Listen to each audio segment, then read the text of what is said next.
જય શ્રી રામ ભક્તોજનો.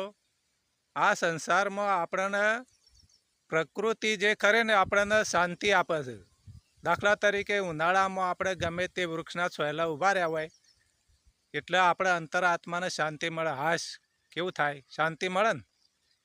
એવી રીતે પરમાત્માએ આ સૃષ્ટિ પર વૃક્ષો છે ને એ આપણને શાંતિ માટે આ જન્મ લીધો છે. મનુષ્યની સેવા કરે, પશુ સેવા કરે, પક્ષીની સેવા કરે, પણ મનુષ્ય આપણે સેવા કરી શકતા નથી. એવું આ શાંતિ આપનાર વૃક્ષો છે. એટલે આપણા સંસારમાં પ્રકૃતિ આપણને શાંતિ આપે અને સંસ્કૃતિ આપણને ઓળખાણ આપે. દાખલા તરીકે ગુજરાતી ભાષા હોય, અંગ્રેજી હોય, કે સંસ્કૃતિ હોય, કે હિન્દી હોય, કે કોઈ પણ સંસ્કૃતિ છે ને આપણને ઓળખાણ આપે.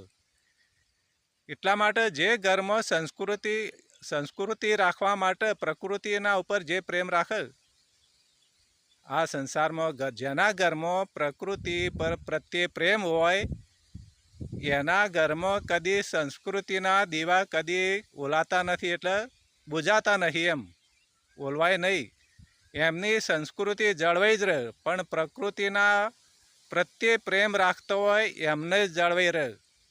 બાકી પ્રકૃતિ ઉપર પ્રેમ ના રાખે ને એને સંસ્કૃતિ પણ નહીં જળવાઈ રહેતી.